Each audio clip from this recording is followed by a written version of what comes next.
Chers amis, bonjour, c'est Chaim qui vous rejoint à travers l'écran, à travers la vidéo. Et je me trouve en face d'un œil qui me regarde et puis je vous imagine tous loin derrière. Alors, aujourd'hui, nous sommes le dimanche 21 ou 22 du mois d'avril et nous ne sommes pas Shabbat parce que pour cause de combat spirituel extrêmement intense, j'ai été dans l'impossibilité absolue de relâcher le message que j'avais préparé pour ce Shabbat. Mais non, nous considérons donc que c'est le message de Shabbat que je donne malheureusement avec un jour de retard, mais qu'importe, l'essentiel est que le message soit relâché et que vous puissiez l'écouter. Alors cette semaine, j'étais frappé par un passage dans l'Écriture. Quand je dis frappé, c'est une joie de le dire, parce que quand l'Écriture vous saute au visage, c'est que Dieu lui-même vous parle. Et ce qui est extraordinaire, je le dis chaque fois que j'échange avec des frères et des sœurs sur la question de la prédication, eh bien, il y a un enchaînement de message en message, il y a une continuité. Il y a un long message, en fait, qui démarre peut-être il y a 6 mois et qui continue aujourd'hui. C'est-à-dire qu'il y a un long discours, il y a un long discours de Dieu qui est destiné à des personnes qui vont, dont vous peut-être, là, qui m'écoutez, qui vont écouter, qui écoutent au fur et à mesure depuis des mois ce que le Seigneur a à leur dire. Il ne s'agit pas d'un message et puis d'un autre message. Je réalise pour ma part que de semaine en semaine, il y a une continuité, il y a un enchaînement, il y a, je dirais presque une obsession de Dieu de vouloir vous communiquer quelque chose. Alors aujourd'hui, c'est un passage dans l'évangile de Luc, au chapitre 14, des versets 15 à 24, et bon, je le précise, nous ne sommes ni en Suisse, ni à Jérusalem, ni nulle part en France, et même pas au Togo, où nous pourrions être, parmi nos frères et sœurs du Togo, mais je suis quelque part en Europe où le Seigneur m'a conduit, et nous savons que lorsque Dieu nous conduit, eh bien, il y a des raisons à cela. Mais ce n'est pas le sujet de mon message, donc je ne vais pas détailler ces choses. D'ailleurs, le Seigneur ne me permettrait pas. Donc, s'il vous plaît, priez pour nous pendant tous ces jours que nous passons dans ce pays où nous nous trouvons en Europe, et priez avec nous, soyez avec nous, parce que le combat spirituel est une réalité. Les chrétiens qui ne vivent pas de combat spirituel dans leur service, bon, j'estime qu'il y a là un problème. Alors lisons ensemble ce passage dans l'évangile de Luc au chapitre 14, depuis le verset 15 et au verset 24. C'est un fameux passage que nous connaissons tous, quasiment par cœur, mais sur lequel le Seigneur m'a demandé de méditer et de parler aujourd'hui. Voilà ce qu'il est écrit. Un de ceux qui étaient à table, après avoir entendu ces paroles, dit à Yeshua, « Heureux celui qui prendra son repas dans le royaume de Dieu. » Donc je veux vraiment introduire ici une dimension que notre monde, hyper orgueilleux de son matérialisme et fier de sa réussite matérielle, une notion que le monde que nous avons autour de nous rejette d'une façon, je dirais presque de naissance. Il n'y a plus du tout la notion d'un royaume de Dieu, d'un royaume des cieux, d'un royaume spirituel dans lequel nous sommes appelés peut-être un jour, si néanmoins nous en sommes trouvés dignes par Dieu, de vivre. N'est-ce pas? Pour beaucoup de gens, la vie est devenue un fait purement matériel qui, pour beaucoup d'ailleurs, aboutit à ce raisonnement, permet ce raisonnement plutôt qui est, bon, après la mort c'est fini, il n'y a plus rien, j'offre mon corps pour être brûlé, on dispersera ça quelque part, et puis c'est tout. Je disparais, je n'existe plus, mais c'est malheureusement faux, et c'est malheureusement faux pour beaucoup, Et c'est heureusement vrai pour ceux qui auront compris qu'il y a un royaume des cieux, un royaume de Dieu. Alors, évidemment, c'est la notion de royaume de Dieu qui dérange aussi beaucoup de gens aujourd'hui, puisque matérialisme, orgueil vont avec agnosticisme, ou bien n'est-ce pas, même carrément athéisme, n'est-ce pas, ça va de pair. Ce n'est pas pour rien que la révolution communiste, qui était au fond une révolution purement matérielle, matérialiste. On parlait de dialectique, on a parlé dans ces milieux de dialectique matérialiste, c'est-à-dire qu'on appréhende tout à partir de la matière, du matériel. On construit un système de valeurs, on construit un régime, un mécanisme à partir de ce que l'on voit, à partir de la matière.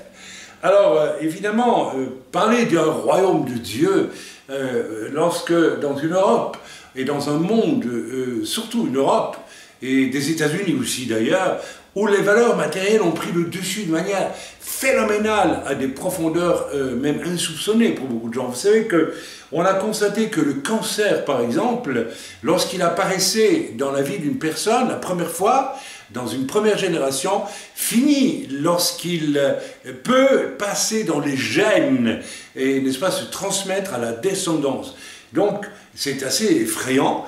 Et bien, je pense que nos gènes spirituels, moraux, comment dire, d'appréhension du monde, ont été infectés depuis plusieurs générations en Occident par un matérialisme absolument, qu'il soit le matérialisme de l'époque où l'industrialisation de l'Europe s'est faite avec l'apparition des produits que fatalement engendre l'industrialisation et donc leur besoin de consommation avec tout ce que ça implique, ou que ce soit, n'est-ce pas, la révolution communiste qui est une révolution matérialiste, matérielle, eh bien, n'est-ce pas, tout ça est entré dans nos gènes spirituels et les termes royaume de Dieu qui parlaient très fortement à nos arrière-grands-parents ne nous parlent quasiment plus aujourd'hui. Nous en avons même une espèce de gêne et voire de rejet profond. Mais je lis la Bible, et la Bible parle d'un royaume de Dieu, c'est-à-dire d'un royaume auquel les croyants véritables, nés de nouveau, nous avons parlé et nous avons expérimenté au cours de notre dernier Pessah de ce qu'est la véritable nouvelle naissance. Et des gens que nous avons vus naître de nouveau, des gens qui avaient une pelure religieuse vieille de 60 ans, je pense ici à notre frère Yaakov, sont entrés de plein pied par le salut en Yeshua, un salut pleinement accepté, et non plus, comment vais-je dire, philosophiquement reçu par capillarité religieuse dans un milieu religieux, n'est-ce pas? Eh bien, ces gens-là, eh bien, auront accès au royaume de Dieu lorsqu'ils périront, leur corps périra, et que leur esprit sera conduit auprès du Seigneur. Mais j'aimerais introduire tout de suite quelque chose d'extraordinaire, c'est que à ceux qui naissent de nouveau, la Bible nous le promet, nous pouvons déjà goûter les arts, nous pouvons déjà goûter la force, la richesse de ce royaume de Dieu. Je pourrais vous donner ici une foule d'exemples extraordinaires de la façon dont j'ai personnellement, et seul et avec mon épouse, connu les prémices très puissantes du royaume de Dieu sur cette terre. Je ne vais pas le faire parce que dès que nous avons accepté le Seigneur.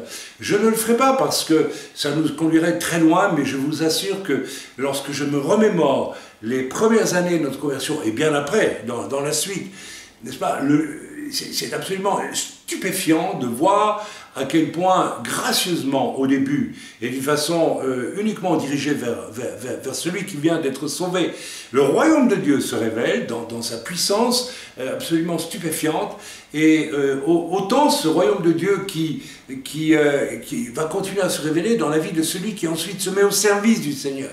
Il est là omniprésent. Voilà, je reprends ma lecture. Un homme donna un grand repas et il invita beaucoup de gens. C'est une métaphore, c'est une image ici.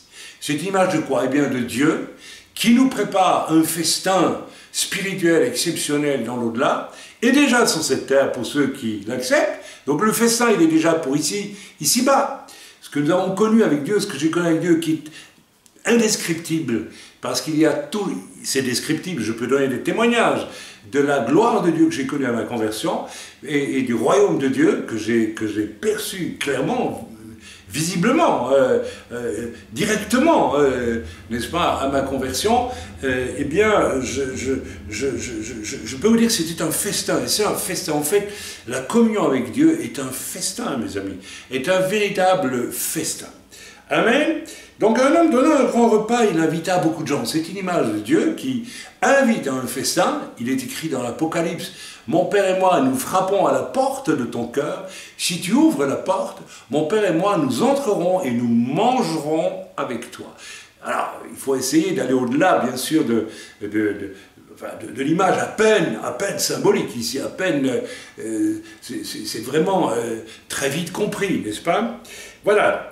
À l'heure du repas, donc à l'heure du repas, du festin préparé par Dieu, et qui nous est préparé, je le répète, pour ceux qui le veulent, dès cette terre, et d'une manière encore bien plus considérable, et différente d'ailleurs, probablement, dans l'éternité, eh bien, ce repas, n'est-ce pas, le maître, donc, ici c'est Dieu, hein, on se comprend, envoya son serviteur dire aux conviés. Les conviés, c'est qui? C'est tout le monde.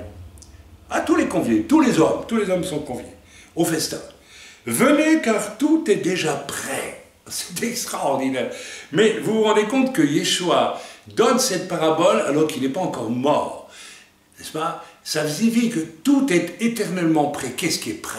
Eh bien, ce qui est prêt, c'est votre entrée dans le royaume de Dieu par la porte qu'est Jésus, Yeshua Mashiach, mort sur la croix pour nos péchés, et qui nous ouvre la porte non plus de la condamnation à cause de nos péchés, mais de la liberté, de la libération, n'est-ce pas, par le pardon de nos péchés, puisque la colère de Dieu s'est abattue sur Yeshua. Venez car tout est déjà prêt. Tout est prêt, mes amis. Il n'y a qu'à se servir. Il n'y a qu'à vouloir. Mais tous, alors écoutez bien, unanimement se mirent à s'excuser. Le premier lui dit, j'ai acheté un champ, je suis obligé d'aller le voir, excuse-moi, je te prie, hein, j'ai pas le temps pour le festin spirituel que Dieu m'a préparé. J'ai des choses à faire, j'ai acheté un champ, je suis occupé, je fabrique, ça me rappelle une personne à qui j'ai témoigné, une personne très intelligente, éminemment intelligente, qui très jeune, du fait de son intelligence supérieure, avait réussi, n'est-ce pas, à se construire un empire. C'était au début de l'informatique, il y a bien des années, et cette personne était un précurseur dans son domaine et avait construit un empire riche d'ailleurs, très rapidement riche, à partir de son intelligence dans ce domaine. Eh bien, lorsque j'ai témoigné à cette personne, je sais que cette personne, je l'ai vue dans son regard, n'est-ce pas, m'a dit, la première seconde après que j'ai témoigné, je sais que c'est vrai, donc je sais que je suis invité dans ce festin spirituel, mais deuxième seconde, mais stop, j'ai mon petit empire à moi, donc 3, je ne veux pas du tien. C'était un refus délibéré, n'est-ce pas, sachant que cela était vrai néanmoins et existait réellement. Donc il y a des gens, semble-t-il, beaucoup, qui refusent. Qui refusent, non pas parce qu'ils ont... Alors, vous savez, après on emploie toutes sortes de discours pour dire « oui, mais ça n'existe pas, oui, mais si Dieu existait, oui, mais ceci, oui, mais cela ». Mais en réalité, le fond du problème est qu'on n'en veut pas. On a choisi son petit empire terrestre et on veut en profiter jusqu'au jour où, ben ça y est, fini, terminé, on passe de l'autre côté. Alors là, il est trop tard pour regretter. Mais je continue la lecture. Un autre dit, j'ai acheté 5 paires de bœufs et je vais les essayer. Excuse-moi, je te prie. On pourrait transposer et dire, oh, j'ai acheté ma nouvelle BMW ou ma, je ne sais pas, ma Lamborghini. Hein. J'ai connu un jour, en Suisse, je me souviens, il y a bien des années, un couple chrétien, la femme venait dans nos réunions, elle était très sophistiquée, extrêmement sophistiquée, et c'était très difficile de lui parler finalement des choses les plus vraies, les plus authentiques, jusqu'au jour où j'ai découvert que son mari est chrétien, prétendument chrétien, était un des 15 personnes ou des 5 personnes qui, en Suisse, possédaient, n'est-ce pas, un véhicule d'une telle valeur. Alors, voilà, donc on peut transposer, excuse-moi, je viens d'acheter ma nouvelle Lamborghini et je dois aller laisser le royaume de Dieu, on verra après, on verra plus tard. Mes amis, ce genre de réaction est profondément ancré dans le cœur de la majorité des hommes aujourd'hui. Ok, un autre dit, je viens de me marier, c'est pourquoi je ne puis aller. Ah, je viens de me marier, il faut que je découvre ma compagne, il faut que je construise mon foyer, il faut que j'ai du bon temps, il faut que ceci, il faut que cela, on va faire notre voyage de noces, que c'est d'autres. Et donc, je n'ai pas le temps pour le royaume de Dieu. Vous savez, j'ai connu cela chez pas mal même de chrétiens, qui étaient capables de couper en tranches leur vie. Ça, c'est pour Dieu, ça, c'est pour moi. Alors que normalement, si vous avez accès au royaume de Dieu, vous êtes tellement pris dans le royaume de Dieu que vous ne pouvez plus faire ce genre de découpe. Mais vous baignez dedans en permanence et c'est le vrai bonheur, la vraie joie qui surpasse toutes les autres. Le serviteur, de retour, rapporta ces choses à son maître. Alors le maître de la maison irrité, donc Dieu, devant les refus de tant de personnes qui ont toutes sortes de bonnes raisons de ne pas vouloir goûter au royaume des cieux et au royaume de Dieu, qui sont les meilleures choses qu'on puisse trouver sur cette terre, les meilleures, les plus riches, les plus dignes, les plus belles, celles qui peuvent vraiment nous donner ce bonheur auquel nous aspirons tous pourtant, quelque part. Mais certains ont décidé les voies de garage pour trouver ce bonheur, même si ce bonheur ne donne pas le bonheur. C'est bonheur fugace. Il n'y a rien de pire que de voir, n'est-ce pas, combien une belle voiture, par exemple, allez, prenons je ne sais pas, moi, je n'ai pas ce genre de véhicule, une Ferrari, hein, ah, la Ferrari, ah, qui ne rêve pas d'une Ferrari dans le monde, enfin voilà, il suffit de venir en Suisse, vous voyez les Ferrari un peu partout qui circulent, mais vous savez, quand vous avez bien roulé avec votre Ferrari, que vous voyez les boutons qui commencent à se salir, le cuir qui s'abîme, qui s'enfonce, la carrosserie qui commence à se trarouiller un peu, quand même au bout de quelques années, vous voyez cet affaissement de toute cette machine qui finit par vieillir et devenir laide et mourir finalement, eh bien vous découvrez que votre plaisir a été fugace, qu'il a duré ce qu'il a duré, qu'il faut le renouveler, qu'il faut le remplacer. Alors que le royaume de Dieu, c'est quelque chose qu'on ne renouvelle jamais, qui a une puissance d'éternité éternelle. C'est le cas de le dire. Mais Dieu s'irrite et dit, ok, voilà. Et le maître dit au serviteur, va dans les chemins, et le long des haies. C'est-à-dire que les premiers invités étaient dans leur maison, leur temple, leur palais, leurs bureaux, leurs ateliers, que sais-je d'autre, n'est-ce pas? Et voilà que Dieu dit, bien écoute, voilà, aucun de tout cela n'a voulu venir goûter du royaume de Dieu, du royaume des cieux. Eh bien, tu vas aller chercher vraiment, tu vas aller le long des haies, c'est-à-dire là où on trouve les gens sans demeure, les gens qui n'ont rien, comme on en voit tant en France aujourd'hui. Nous avons évangélisé dans la ville de Gap, je me souviens, il y a tant d'années maintenant, tous ces élèves de la rue. Nous avons vu passer, nous avons invité et vu passer dans un tout petit local que nous avions inauguré, plus de 100 d'entre eux.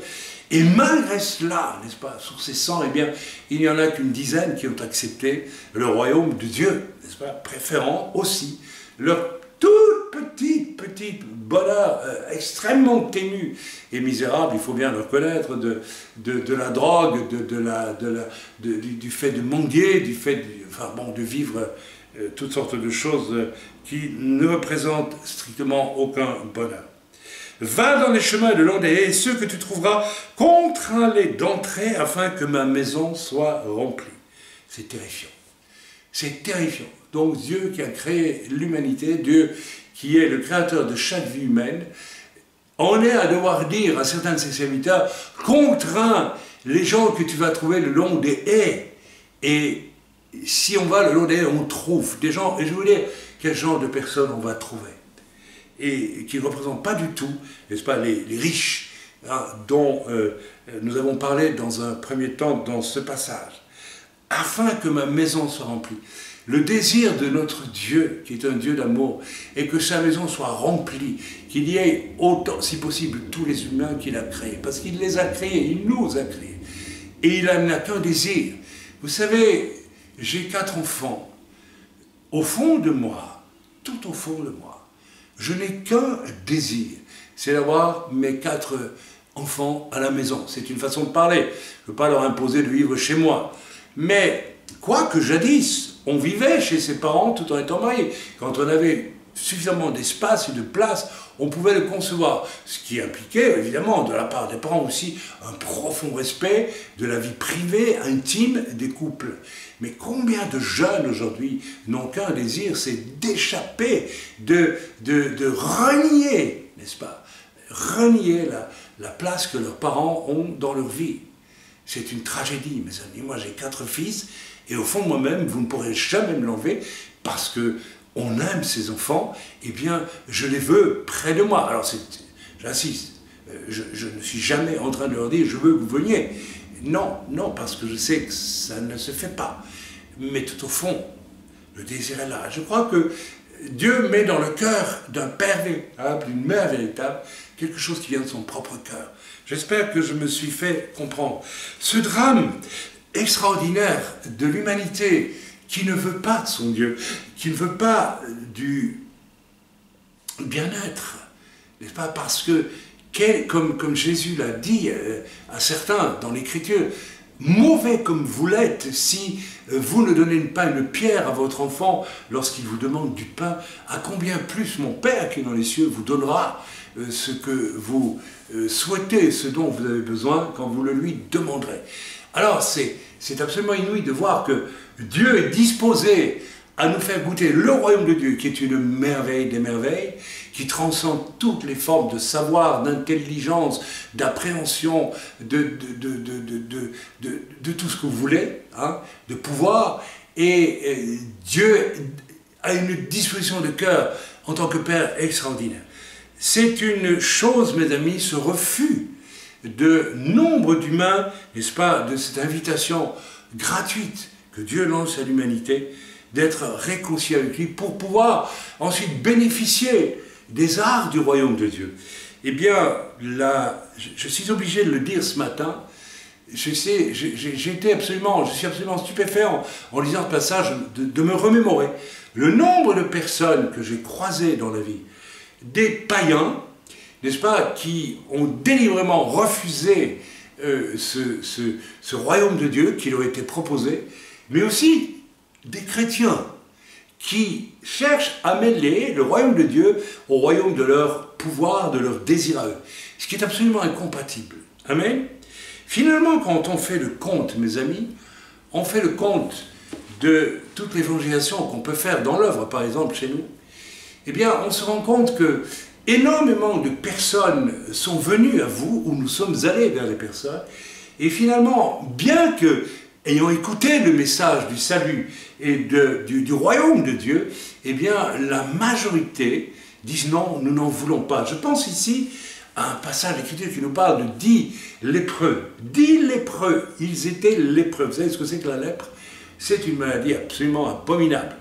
Nous avons visité il y a quelques jours, n'est-ce pas, un endroit ici dans le pays où nous sommes, et nous avons, je veux dire c'est la Belgique, bien, et nous avons vu dans un endroit un monument à la mémoire du fameux père Damien. C'était un prêtre catholique qui, alors je ne prêche pas pour l'Église catholique, ni pour aucune religion d'ailleurs, mais il l'a consacré, si j'ai bon souvenir, si mon histoire de Belgique n'est pas trop édulcorée, n'est pas trop effacée dans ma mémoire, il a consacré une bonne partie de sa vie, n'est-ce pas, aux lépreux. Et bien voilà, donc ces fameux lépreux, n'est-ce pas, qui vont venir vers Yeshua, ils sont 10, nous connaissons ce passage dans l'Écriture, ils sont 10 et ils vont venir vers Yeshua pour être guéris. Ils vont être guéris et seulement un d'entre eux, étant guéri, va retourner auprès du Seigneur pour le remercier. C'est-à-dire que 10 sont venus, 9, n'est-ce pas, étaient comme beaucoup de chrétiens, strictement intéressés. Voilà, je vais à Dieu quand j'en ai besoin, mais le reste du temps, bien sûr, ces gens-là n'ont jamais vraiment goûté le royaume de Dieu. C'est impossible. Si vous êtes dans cet état, je vous invite à bien écouter ce message. Vous n'avez pas goûté ce qu'est le royaume de Dieu. Le royaume de Dieu, il dégage tout le reste quand il entre dans notre vie. Je ne dis pas que tout le reste n'essaye pas de revenir, mais on ne peut pas considérer qu'il peut s'installer en nous 50-50, le royaume de Dieu à moitié, le royaume de ce monde à moitié. C'est impossible.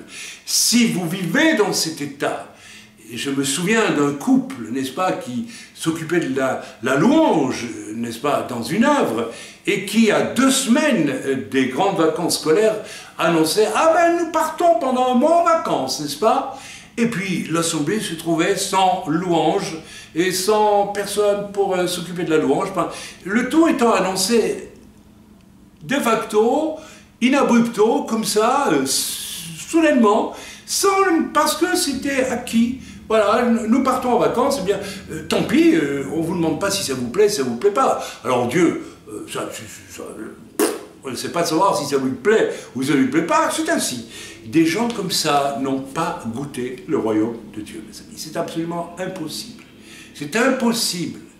C'est comme si on vous invitait, allez, je vais faire je vais donner une image, dans le plus chic restaurant, n'est-ce pas, de Venise, allez, ou de Paris, ou n'est-ce pas, un festin absolument succulent, et que vous hésitiez à y venir avec vos tartines et votre boîte de sardines à ouvrir sur la table.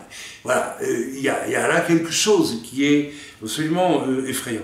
Alors, la clé de tout cela, on la trouve aussi dans un passage qui m'est venu à l'esprit avec beaucoup de force, c'est le fameux passage de Matthieu, chapitre 5, verset 3.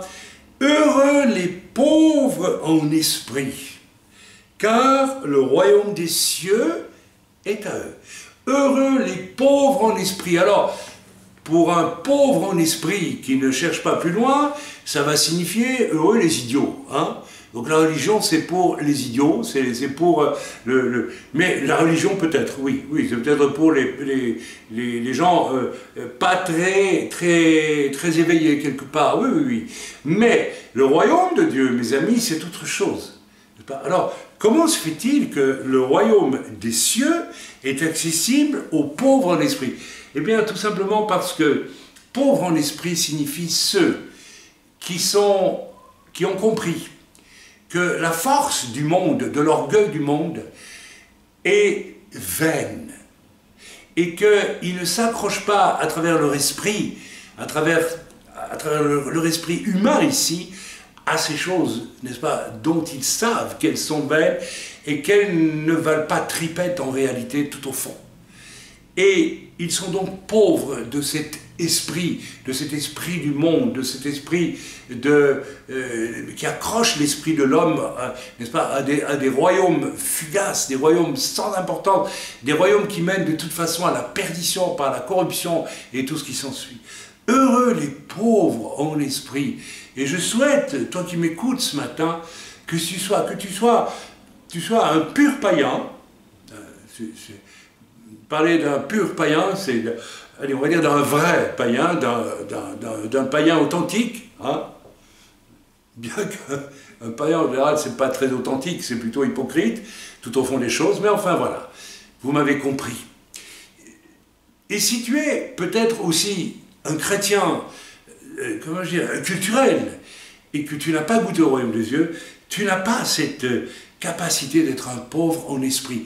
Tu es encore par ton esprit capté, attaché à beaucoup de choses, et tu ne peux pas avoir accès au royaume des cieux. Mes amis, le royaume des cieux, c'est grave, le royaume des cieux. Vous savez, le royaume de Dieu, le royaume des cieux, c'est un peu la même chose. Mais le royaume des cieux, c'est quand même un lieu, c'est quand même une situation où nous sommes appelés, si nous sommes simples d'esprit, vous m'avez compris maintenant quand je parle de simple d'esprit, à aller, c'est un lieu spirituel que nous avons à rejoindre. Et donc nous pouvons goûter les prémices sur cette terre. Alors j'insiste, tu es peut-être chrétien, tu es peut-être apparemment né de nouveau, mais si l'esprit du monde t'habite encore, au point de faire 50-50 par moment avec Dieu, sache que tu n'as pas goûté le royaume de Dieu, tu n'es pas né de nouveau, tu n'es peut-être même pas sauvé. Alors ceci est extrêmement important parce que l'orgueil du monde ne peut pas hériter des choses du royaume. C'est absolument impossible. Mes amis, combien sont venus? Vous savez, on n'a pas derrière soi presque 40 ans de ministère. Vous savez que je suis un peu fâché avec les chiffres, et qu'importe, pour moi les chiffres n'ont jamais eu l'importance qu'ils ont pour certains. Donc, oui, c'est 38 ans, où ma femme, elle connaît ça très bien, elle n'est pas fâchée avec les chiffres, mais qu'importe. On ne passe pas autant d'années, n'est-ce pas, à prêcher, à rencontrer les chrétiens, à prêcher devant des assemblées jusqu'à 10 000 personnes en Afrique et autres, et rencontrer, voir des gens venir à vous, et vous demander du conseil spirituel, etc., sans réaliser une chose, eh bien que beaucoup, si pas au fond une majorité, viennent à vous, et viennent donc à d'autres serviteurs, et viennent à Dieu finalement, parce que ce que l'on cherche, c'est l'aide de Dieu quand on va parler à un serviteur de Dieu. Eh bien, viennent pour recevoir. Recevoir et recevoir et recevoir. Ils viennent pour prendre tout ce qu'ils peuvent, et ensuite, eh bien, ils disparaissent, curieusement, sans avoir saisi l'essentiel, et le plus souvent, lorsque l'on va atteindre l'essentiel qui, dans leur choix de vie, les coupe du royaume de Dieu, écoutez-moi bien s'il vous plaît, ils disparaissent. Ils disent non, je n'en veux pas. Eh bien, ce type de réaction de chrétiens, non sauvés, non nés de nouveau, je l'ai rencontré majoritairement, n'est-ce pas, pendant toutes ces décennies passées au service du Seigneur. Je suis obligé de le dire, c'est malheureusement une majorité. Alors mes amis, attention, parce que au final, il y a un final. Et un jour, eh bien, nous aurons fait les choix qu'il fallait ou ne pas faire pour signer notre destinée éternelle. Soit nous appartiendrons au royaume de Dieu et des cieux, soit nous appartiendrons à l'autre royaume. Et je ne veux pas le désigner, nous le connaissons, l'autre royaume. Amen. La clé de ceux qui ont accès au royaume de Dieu, comme il est écrit ici dans les béatitudes. On pourrait d'ailleurs... non, on ne va pas lire toutes les béatitudes, ce sont les fameuses béatitudes dites par le Seigneur, sur le mont des béatitudes, n'est-ce pas, tout près de Capharnaüm en Israël. Mais je ne vais pas lire tout, mais j'aurais envie de les lire parce qu'elles sont extraordinaires de beauté, de profondeur, ces béatitudes. La clé, mes amis, de ceux qui ont un cœur simple, qui sont pauvres en esprit, n'est-ce pas, et qui héritent du royaume des cieux, c'est un cœur simple d'enfant. Voilà, d'enfant. Yeshua a dit, si vous ne devenez pas redevenez, ça veut dire que vous devez redevenir l'enfant que vous avez été. Non, ne devenez pas comme un enfant, vous ne pourrez pas entrer dans le royaume de Dieu. C'est-à-dire que si vous n'avez pas le choix d'avoir gardé, de garder comme essentiel, comme prioritaire, un cœur d'enfant dans votre vie, eh bien vous n'aurez jamais accès, n'est-ce pas, au royaume des cieux, ni au royaume de Dieu. N'est-ce pas, la clé, c'est un cœur d'enfant, et c'est quasi inaccessible, semble-t-il, pour tant et tant d'hommes, voire même vécu, le fait d'avoir un cœur simple d'enfant, comme quelque chose de méprisable, que l'on considère avec condescendance, comme une faiblesse qui engendre ce discours. Oui, vous acceptez Dieu parce que vous êtes faible, c'est un signe de faiblesse, vous vous raccrochez à une bouée. Oh mes amis, comme nous sommes loin de cela, croyez-moi, la foi d'un cœur d'enfant qui dit oui à Dieu, n'est-ce pas, mais d'une façon entière, eh bien, signe non pas l'apparence d'une grande faiblesse, mais signe en fait le fait d'un grand courage, n'est-ce pas, face à la majorité de ceux qui refusent d'accepter ce royaume de Dieu. Il faut un courage énorme pour, lorsque je suis venu au Seigneur, je vivais dans un milieu d'intellectuels et d'artistes, qui, lorsqu'ils ont appris ma conversion, mais mes amis, j'ai été injurié, j'ai été traité comme on ne traite pas on ne traite pas je ne sais pas quoi, on ne traite pas un étron sur un trottoir. J'ai été traité plus bas que cela. Vous savez la merveille des merveilles. Quand ça m'est arrivé, ça m'a fait aucun chagrin. Mais j'ai ressenti une pitié immense pour ceux qui hurlaient sur moi leur mépris parce que j'avais accepté Jésus, tout simplement, qui est la porte pour le royaume de Dieu. Vous croyez que lorsque Jacob, dont nous avons suivi le témoignage depuis un certain temps, n'est-ce pas, un homme de 60 ans, excusez-moi, je regarde, mais un homme de 60 ans, n'est-ce pas, eh bien, n'est-ce pas, qui a vécu 60 ans dans une coque religieuse, n'est-ce pas, et qui réalise soudain, patatras, n'est-ce pas, que tout cela est faux et qu'il n'est pas sauvé, n'est-ce pas, que cet homme n'a pas eu besoin d'un immense courage pour assumer avec humilité sa situation. Mais mes amis, si il lui a fallu un vrai courage, le courage d'un cœur d'enfant, d'un cœur rempli d'humilité. Amen. Il lui a fallu cette humilité-là pour l'avoir, un vrai courage, un courage sobre, un courage évident, un courage sans fanfaronnade, un courage vrai. Amen. Si nous lisons maintenant dans Jean au chapitre 3, au verset 1 à 19, nous allons y aller dans notre Bible, donc Jean, chapitre 3, verset 1 à 19. Je tâcherai de ne pas être trop long parce que je suis ici avec ma caméra et je n'ai malheureusement aucune idée du temps que j'ai avant que, n'est-ce pas, eh bien, la pile ne soit usée. Alors, je vais essayer de me hâter. Donc, ne soyez pas surpris si je change un peu de rythme. Nous lisons versets 1 à 19, chapitre 3. « Mais il y eut un homme d'entre les pharisiens nommé Nicodème, un chef des Juifs. » Donc, attention, quelqu'un qui, dans le monde religieux, avait une force très particulière, qui vint, lui, auprès de Yeshua de nuit et lui dit « Rabbi, nous savons que tu es un docteur venu de Dieu, car personne ne peut faire ces miracles que tu fais si Dieu n'est avec lui. » Yeshua lui répondit, en vérité, je te le dis, si un homme ne naît de nouveau, il ne peut voir le royaume de Dieu. Si un homme ne naît de nouveau, il ne peut voir le royaume de Dieu. Amen. Nicodème lui dit, comment un homme peut-il naître quand il est vieux? Peut-il rentrer dans le sein de sa mère et naître? Ah oui, ok, vous avez compris. Yeshua répondit, en vérité, je te le dis, si un homme ne naît d'eau et d'esprit, il ne peut entrer dans le royaume de Dieu. Ce qui est né de la chair est chair, et ce qui est né de l'esprit est esprit. Et j'ai envie de dire, ce que je choisis de vivre dans la chair me donnera les fruits de la chair, et ce que je choisis de vivre dans le domaine de l'esprit me donnera les fruits de l'esprit. Ne t'étonne pas que je t'ai dit, il faut que vous naissiez de nouveau. Le vent souffle où il veut, et tu en entends le bruit, mais tu ne sais d'où il vient ni où il va. Il en est ainsi de tout homme qui est né de l'esprit. Amen. Alors, nous lisons jusqu'au verset 19, pardon. Jésus lui répondit, Nicodème lui dit, comment se peut-il se faire? Jésus lui répondit, tu es le docteur d'Israël et tu ne sais pas ces choses. En vérité, je te le dis, nous disons ce que nous savons et nous rendons témoignage de ce que nous avons vu. Et vous ne recevez pas notre témoignage. Je pourrais appliquer cette parole aujourd'hui à moi-même, on veut dire, pour beaucoup. Nous vous parlons de ce que nous avons expérimenté, mais vous ne voulez pas de ce témoignage. Si vous ne croyez pas quand je vous ai parlé des choses terrestres, donc du fait de connaître le royaume de Dieu déjà sur cette terre, comment croyez-vous quand je vous parlerai des choses célestes qui sont bien plus considérables?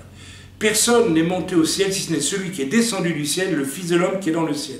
Je vais m'arrêter là et je vais continuer. Nicodème n'a encore rien compris, rien vu, rien discerné vraiment, n'est-ce pas? Mais voyez, déjà, quand même, il y a quelque chose d'intéressant dans cette démarche. Il y a le début quand même de quelque chose qui ressemble à l'humilité. Puisqu'il vient demander à Yeshua de lui expliquer un peu, il vient dire à Yeshua, je ne comprends rien au royaume dont tu parles, j'aimerais bien que tu m'expliques. Mais parce qu'il est un puissant religieux, donc, vous voyez, il y a un cœur partagé. il est prêt à basculer dans là où il faut basculer, mais néanmoins, il est un puissant religieux. Donc voilà, il y a deux royaumes en lui, deux royaumes possibles. Il y en a un qui est déjà là, le pas bon du tout, le religieux, et il y a l'autre qui pourrait naître, mais il hésite, et il n'est, n'est-ce pas, il ne faut pas l'oublier, un docteur de la loi, n'est-ce pas? Il est plus ou moins sur la bonne route, notre Nicodème, mais il a un début d'humilité, mais il cache quand même cette humilité, n'est-ce pas, en venant à Yeshua de nuit. Alors vous voyez l'orgueil où ça conduit. Je vais vous raconter une anecdote qui va vous surprendre, qui va vous étonner, mais je me souviens, et si vous le permettez, je vais demander à ma chère épouse de venir, je vais l'appeler. Elisheva, peux-tu venir s'il te plaît, afin qu'elle vérifie, vous ne nous en voudrez pas, c'est en cours de route, et si on est toujours en mode d'enregistrement. Peux-tu regarder s'il te plaît si nous sommes toujours en mode enregistrement ou si je suis passé au-delà. Je suis toujours en mode enregistrement. Est-ce que tu peux rester là? Si jamais le mode enregistrement venait à disparaître, eh bien, tu me préviens.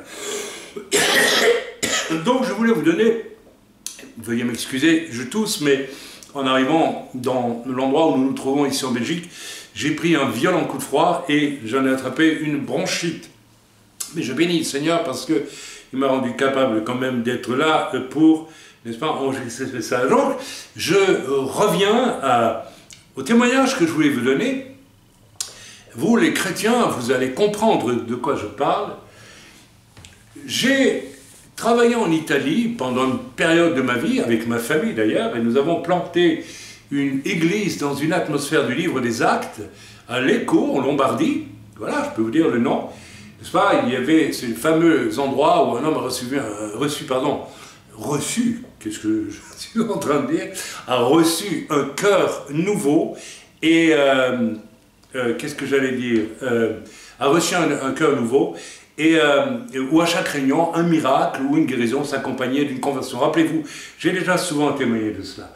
Donc j'étais reçu, et puis je prêchais dans pas mal d'églises où j'étais bien reçu, et où j'exerçais un ministère béni, et donc on m'avait invité dans ce qu'on appelle une pastorale, c'est-à-dire une rencontre de pasteurs en Italie, et dans cette rencontre de pasteurs, on nous a annoncé, on m'a invité, en me laissant quand même entendre que j'étais invité, mais rien qu'invité. Je n'étais pas pasteur italien, donc voilà, j'étais là pour la première fois, et c'était pas dit comme cela, mais quelque part, un petit peu sous-entendu. Bon, bah, tu t'assieds, et puis voilà, tu sais, et j'ai entendu d'ailleurs un message, peut-être pas dirigé vers moi, mais dirigé... En général, voilà, le problème, on reproche aux pasteurs qui viennent de l'étranger de ne pas se faire à la culture italienne. Donc j'ai compris tout de suite le message, j'ai dit, bon ben d'accord, je ne suis pas italien, donc quelque part, on est en train de me dire, il faudrait que tu apprennes à être italien. Bon, ok, c'était probablement vrai d'ailleurs quelque part. Et dans cette rencontre pastorale, on attendait toute une équipe venue d'Amérique du Sud, à l'époque où il était question du fameux réveil du tout-esprit, n'est-ce pas? Donc, on ne prêchait plus la parole de Dieu, mais on laissait le Saint-Esprit agir. Alors, était présent une équipe de 15, à peu près, pasteurs venus d'Amérique du Sud, dirigés par ce qu'on appelle un leader, n'est-ce pas?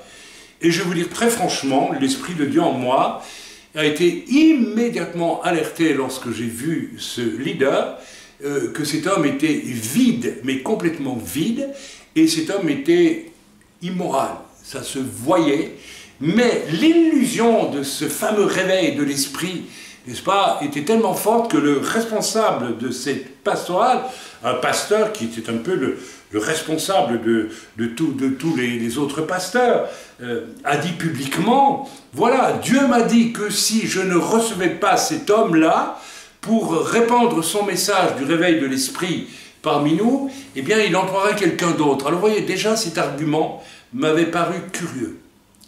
Parce que quand quelque chose vient de Dieu, Dieu ne vous dit pas, si tu ne le fais pas, je prendrai quelqu'un d'autre. Ça, c'est un argument pour exciter votre jalousie, pour exciter votre orgueil. Je ne sais pas si vous me suivez. Mais cet homme s'était laissé attraper. Donc il y avait déjà là quelque chose qui ne fonctionnait pas du tout. Dieu ne s'impose pas. Dieu ne vous dit jamais, si tu ne prends pas cet homme que je t'envoie, je prendrai quelqu'un d'autre. Ça veut dire que Dieu veut s'imposer. Dieu ne s'impose pas. Ce qui vient de Dieu s'impose de soi-même par les fruits, parce que c'est divin et parce que le divin accompagne, n'est-ce pas, ce que Dieu amène. Alors, au cours de cette rencontre de pasteurs, dans l'équipe qui accompagnait ce faux pasteur qui allait allant droit au but, 3 mois après, a été trouvé en discussion très intime avec une femme dans un salon, et vous avez compris ce que ça veut dire, donc j'avais bien discerné, et ça a fait un scandale, bien sûr, et en attendant, cet homme et son équipe ont fait tout un travail dans des églises, un faux travail, qui n'était pas du Seigneur du tout, amenant la confusion, amenant le faux Saint-Esprit. Mais dans cette équipe, j'avais repéré, en priant, un homme dont le nom m'est resté profondément inscrit, et j'ai ressenti de l'amour pour cet homme, j'ai ressenti un amour de Dieu pour cet homme.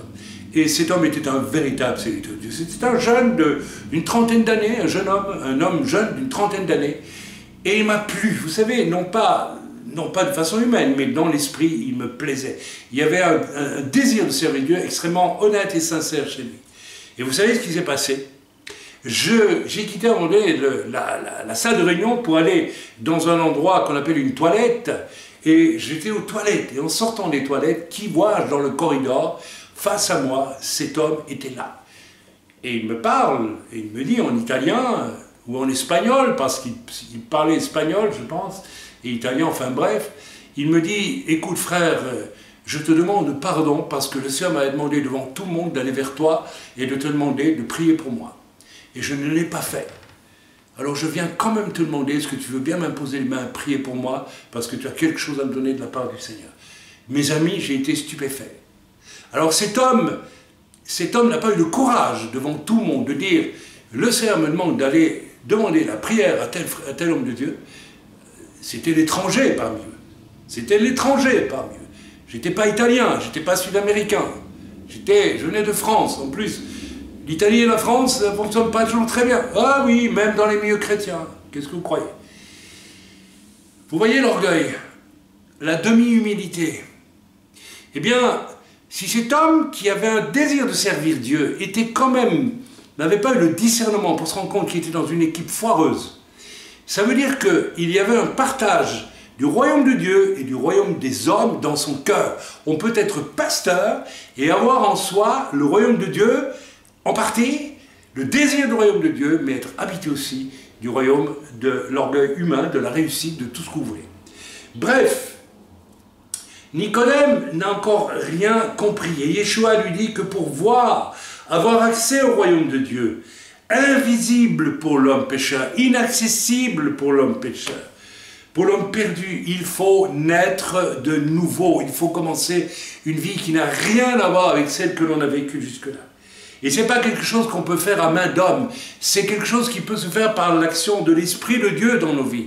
J'aime autant vous dire tout de suite, vous qui êtes païens, qui écoutez ceci, ne croyez pas que de vous-même vous pouvez vous efforcer par toutes sortes d'efforts religieux. Luther a fait cela pendant une bonne partie de sa vie, avant de se rendre compte que c'était inutile. Il allait de monastère en monastère, se flagellant, priant, jeûnant, faisant toutes sortes de choses pour essayer de se rendre perfectible pour le royaume de Dieu.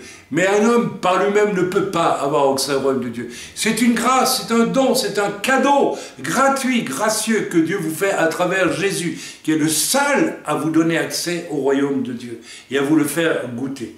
Mais Nicodème ne sait pas qu'il faut subir une extraordinaire, n'est-ce pas, opération spirituelle que seul Dieu peut opérer, à condition que ce soit avec notre accord. Autrement, Dieu ne le fera pas. C'est quand même incroyable. Jusqu'où l'amour et le respect de Dieu vont dans nos vies. Alors, qu'est-ce que c'est le royaume de Dieu? Première question. Et comment a-t-on accès au royaume de Dieu? Qu'est-ce que c'est le royaume de Dieu? Eh bien, le royaume de Dieu, c'est l'intelligence de toute chose. De toute chose. J'insiste. De toute chose.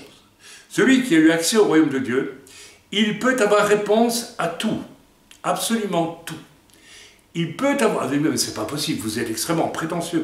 Non, l'Esprit de Dieu peut utiliser en toutes circonstances, un des dons spirituels qu'on appelle la parole de sagesse, et qui vous donnera une réponse à tout moment, si, du moins, vous vivez dans le royaume de Dieu, si de cœur vous êtes dans le royaume de Dieu.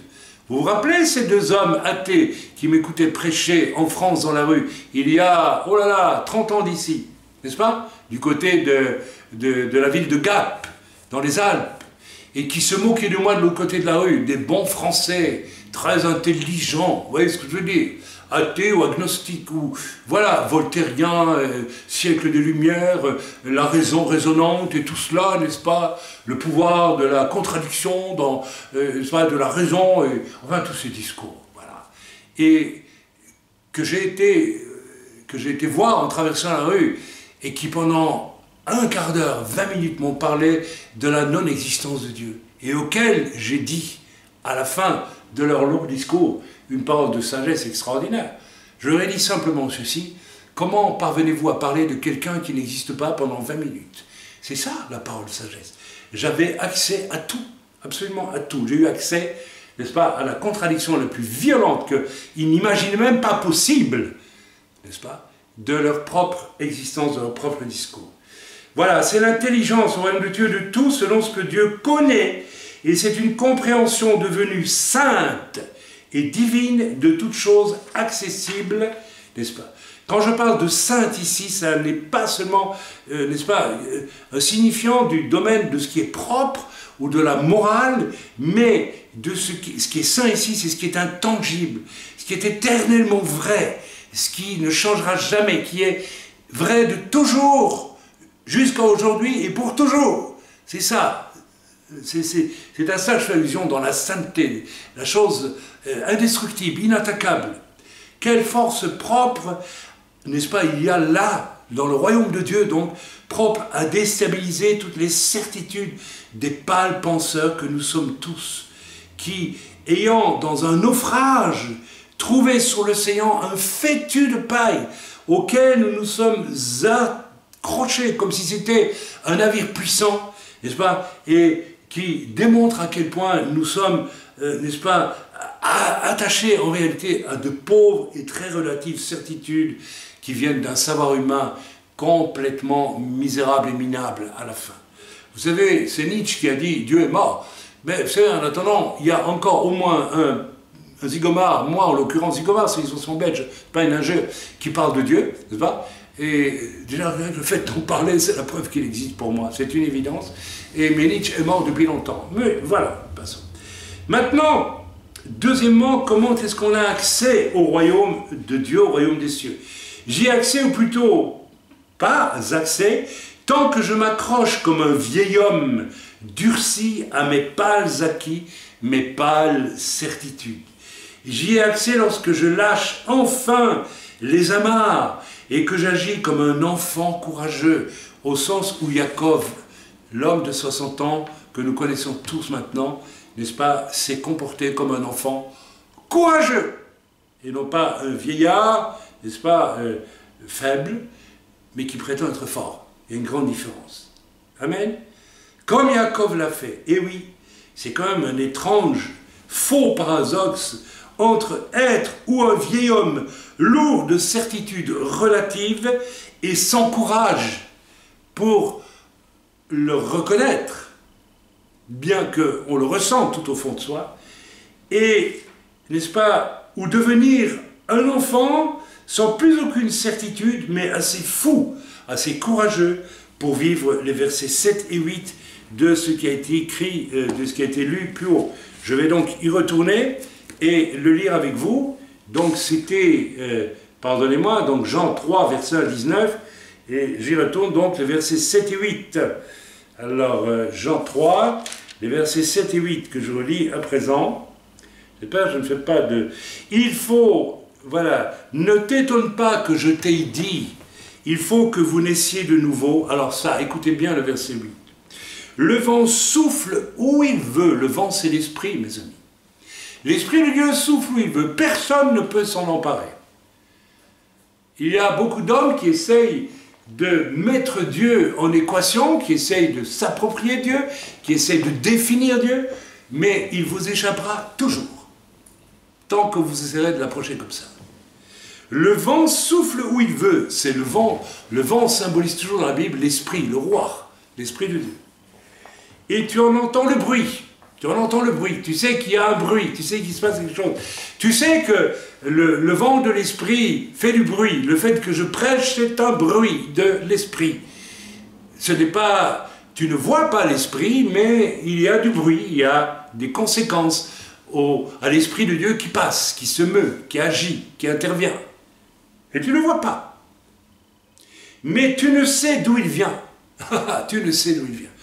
Lequel d'entre vous qui ne croit pas en le Seigneur, ou bien qui est chrétien, peut connaître la genèse de ce que l'Esprit a fait dans ma vie? C'est impossible, vous ne pourrez jamais y avoir accès, comme je ne peux jamais avoir accès à la façon dont ça s'est fait dans la vie de mon épouse, qui est là, en train de surveiller la caméra, ou de qui que ce soit d'autre qui a accès un jour au royaume de Dieu. C'est impossible, tu ne peux pas. Tu ne sais d'où il vient, ni où il va.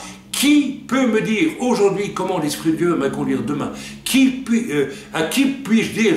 Peut-être par prophétie, mais c'est quand même pas la règle générale, ça c'est l'exception, n'est-ce pas? Qui peut me dire demain où Dieu va m'utiliser, où le vent de l'Esprit va me conduire? Il en est ainsi de tout homme qui est né de l'Esprit. Il en est ainsi de tout homme qui est né de l'Esprit. Il appartient à l'Esprit de Dieu et personne ne peut maîtriser, n'est-ce pas, un tel homme. Amen, c'est impossible. Vous savez, c'est un martyr qui a dit un jour, vous pouvez tuer mon corps, mais vous ne pourrez jamais tuer mon esprit. C'est quelque chose que vous ne pouvez pas faire. Amen. On continue. Si tu crois, alors, pardonnez-moi, je reviens un peu en arrière. Donc, voilà. J'ai donc, voilà, versets 7 et 8, je les ai lus.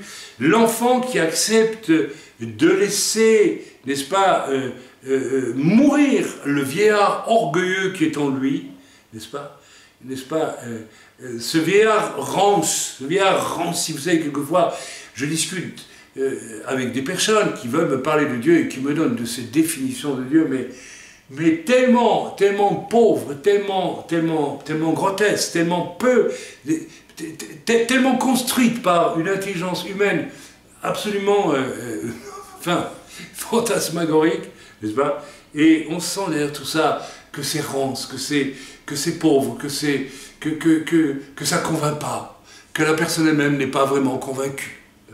J'ai parlé un jour de Dieu avec quelqu'un qui me dit, mais voilà, moi je crois que Dieu c'est une espèce de manifestation, alors il m'a parlé en langage scientifique, quelque chose, mais je suis en progrès pour trouver. Tu es en progrès pour trouver, c'est-à-dire que ça va encore durer longtemps pour toi. Moi je t'annonce un royaume auquel tu peux avoir accès presque automatiquement. Amen. Amen. Le vieillard orgueilleux, ranci par l'orgueil de l'être et du paraître, vit alors cette expérience du verset 8 qui est celle de l'esprit qui s'empare de lui et va le conduire à la vision des choses telles que Dieu les voit, les vit, telles que Dieu est lui-même, parce que celui qui règne au milieu des choses de l'esprit, c'est Dieu en personne.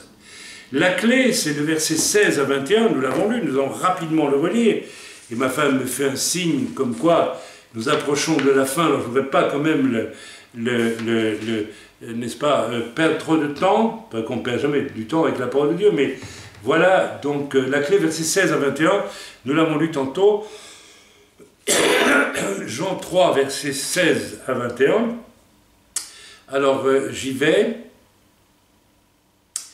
Car Dieu a tant aimé le monde qu'il a donné son Fils unique, afin que quiconque croit en lui, ne périsse pas, mais qu'il ait la vie éternelle. Dieu, en effet, n'a pas envoyé son Fils dans le monde pour qu'il juge le monde, mais pour que le monde soit sauvé par lui. Mais attention, un temps vient pour le jugement aussi. Le deuxième retour du Seigneur Yeshua, c'est celui du jugement. Et ça va être sévère. Voilà, mais pour que le monde soit sauvé par lui. Celui qui croit en lui n'est point jugé, mais celui qui ne croit pas est déjà jugé, parce qu'il n'a pas cru au nom du Fils unique de Dieu. Voilà, mes amis, la clé, qu'est-ce qui va m'empêcher d'accepter la porte d'entrée pour le royaume de Dieu, qui est Yeshua, qui est venu pour me sauver? Il y en a une qui est très simple, une disposition vieille comme l'humanité depuis la chute, c'est toujours l'orgueil, dont j'ai parlé en long, en large, pendant plusieurs messages, n'est-ce pas, les semaines dernières. L'orgueil. Alors, mes amis, cet orgueil, c'est un fiel dans ton âme. C'est à toi de choisir aujourd'hui, soit comme un enfant de dire « non, j'en veux plus ». Je me souviens, lorsque j'ai accepté le Seigneur, je bénis Dieu pour cela, parce que c'est l'enfant en moi. C'est l'enfant en moi qui a dit « oui, j'accepte cette folie ». Cette folie, cette chose que, n'est-ce pas, dont Pascal nous dit que c'est le pari de la foi. Pascal avait n'est-ce pas, le fameux Pascal qui a écrit des choses extraordinaires, avait un cœur d'enfant, et c'est ça qui l'a sauvé. C'est ça qui l'a sauvé. Il a dit oui au Seigneur. C'est fini? Ben, oui, il n'y a plus de batterie, et puis il n'y a plus de batterie. Peut-être il y a toujours enregistré au-dessus, mais... Ah mais non, alors on continue là. Donc il n'y a plus de batterie, mais il m'a enregistré, donc c'est bon. Donc je continue et je vais arrêter ici, puisque ma femme me dit que nous sommes au bout du film. Et ma foi, si nous ne sommes pas au bout, eh bien, vous avez entendu l'essentiel, et vous avez de quoi vous repentir. Mes amis, si c'est l'orgueil, une fois encore, qui fait que vous vous dites chrétien, et le royaume de Dieu n'a pas toute la place dans votre cœur, eh bien, c'est l'orgueil du monde qui continue à tenir sa place dans votre cœur. Eh bien, je vous demande de vous convertir. Je vous demande vraiment de vous convertir.